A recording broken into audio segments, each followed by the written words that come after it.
Capítulo 41. Después de haber ido a agradecer al coronel Brandon, Edward se dirigió a casa de Lucy con su felicidad a cuestas. Y esta era tan grande cuando llegó a Bartlett's Buildings, que al día siguiente la joven pudo asegurarle a la señora Jennings que la había ido a visitar para felicitarla, que nunca antes en toda su vida lo había visto tan contento. Por lo menos la felicidad de Lucy y su estado de ánimo no dejaban lugar a dudas, y con gran entusiasmo se unió a la señora Jennings en sus expectativas de un grato encuentro en la rectoría de Delaford antes del día de San Miguel.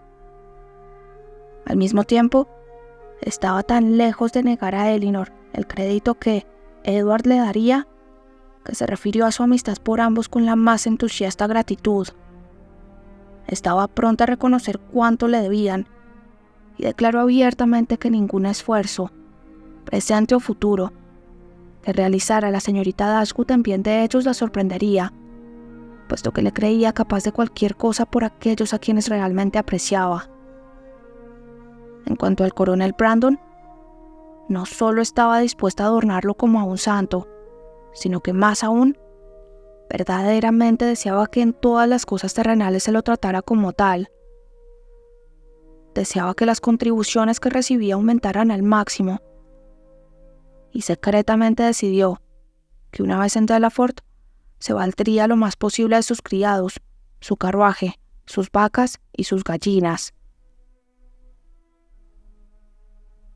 Había transcurrido ya una semana desde la visita de John Dashwood a Berkeley Street, y desde entonces no había tenido ninguna noticia sobre la indisposición de su esposa más allá de una averiguación verbal. Elinor comenzó a sentir que era necesario hacerle una visita.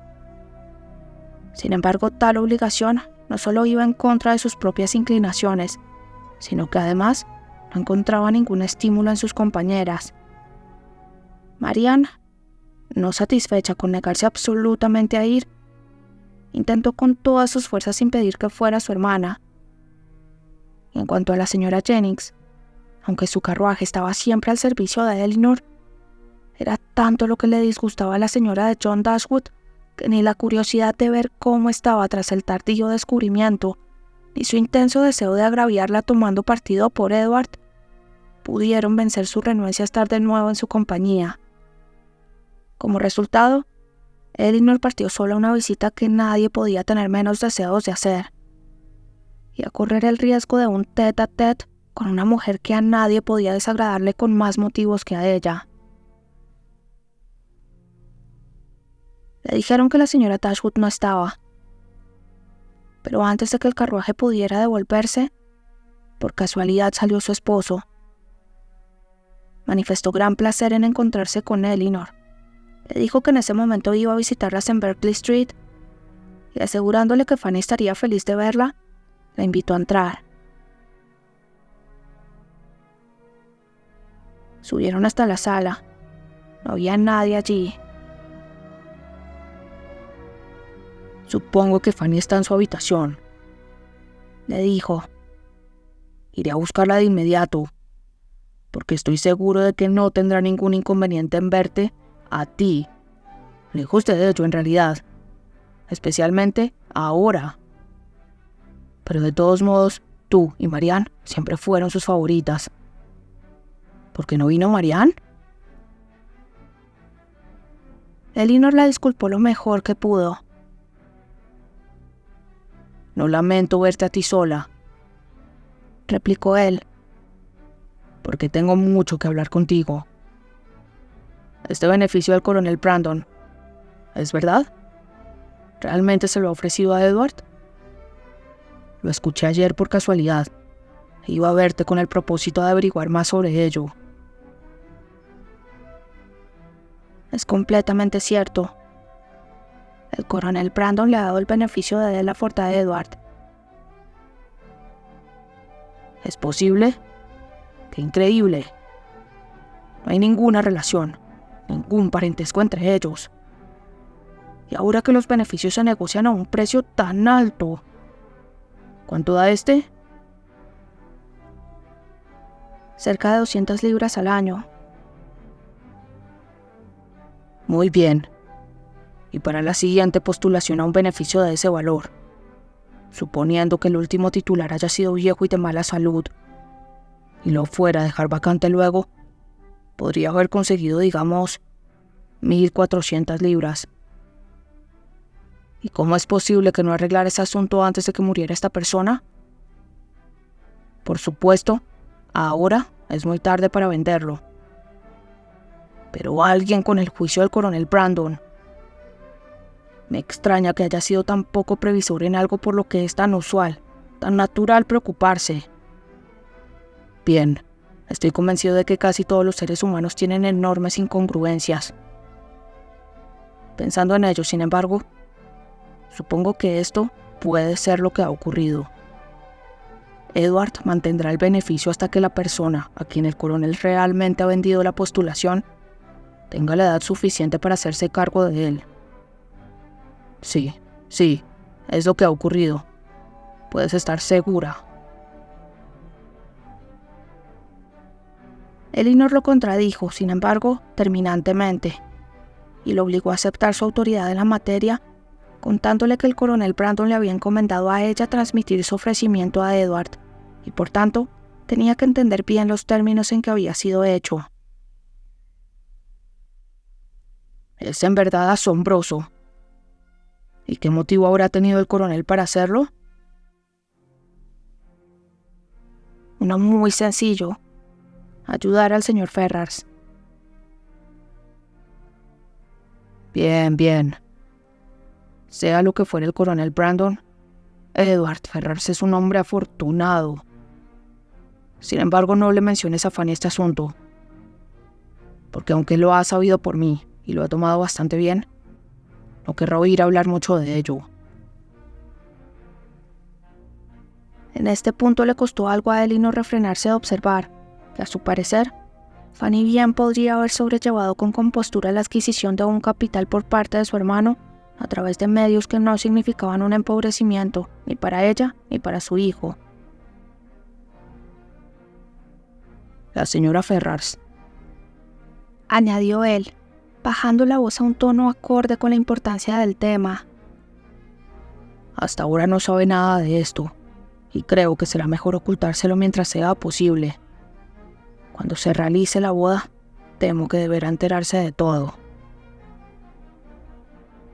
Pero, ¿por qué habría de tomarse tales precauciones? Aunque no se debiera suponer que la señora Ferrars pueda tener la menor satisfacción al saber que su hijo tiene el dinero suficiente para vivir. Tal cosa sería imposible. Pero, ¿por qué, después de lo que hizo, debe suponerse que a ella le importe algo? Ha terminado con su hijo, lo ha expulsado de su lado para siempre, y ha hecho que todos aquellos sobre quienes tiene influencia hagan lo mismo. Con toda seguridad, después de haber hecho esto, no es posible imaginarla capaz de sentir alguna pena o alegría relacionada con él. No puede interesarle en nada que le acontezca. No será tan inconsistente como para despreocuparse del bienestar de un hijo y luego seguir preocupándose por él como lo haría una madre.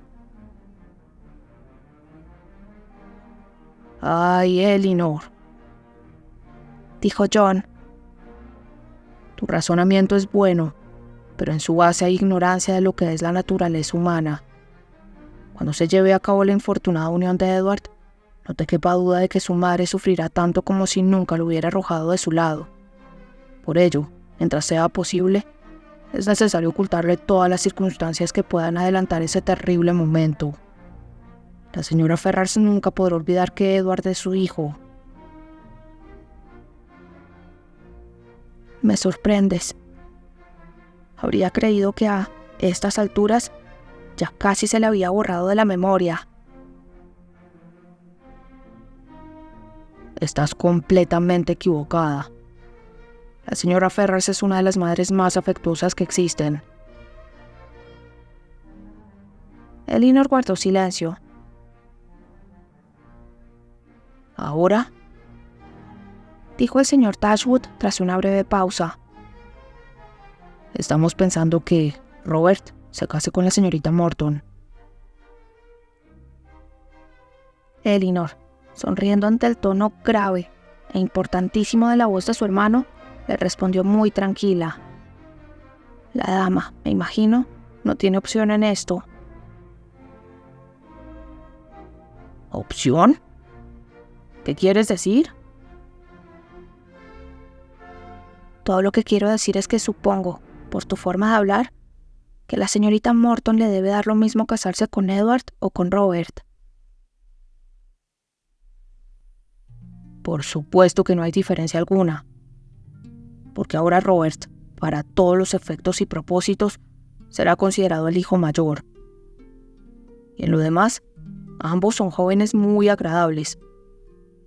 No he sabido que uno sea superior al otro. Elinor no dijo nada más, y John también guardó silencio durante unos instantes. Puso fin a sus reflexiones de la siguiente forma: «De una cosa, mi querida hermana», le dijo tomándole una mano cariñosamente y hablándole en un impresionante susurro. «Puedes estar segura, y te lo haré saber, porque sé que te agradará. Tengo buenas razones para creer.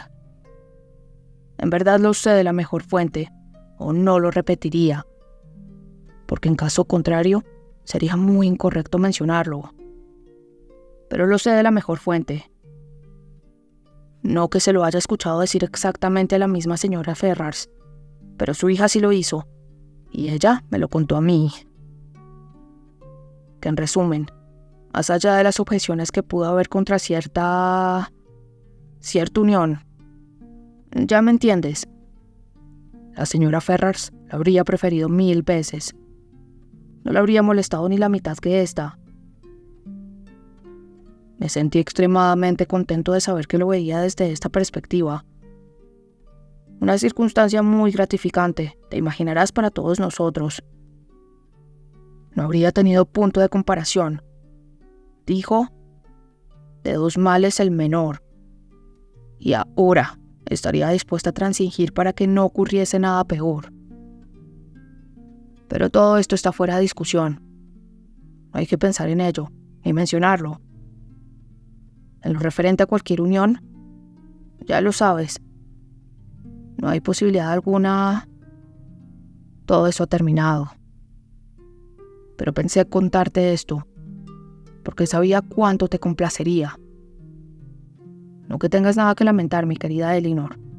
No cabe duda de que lo estás haciendo muy bien.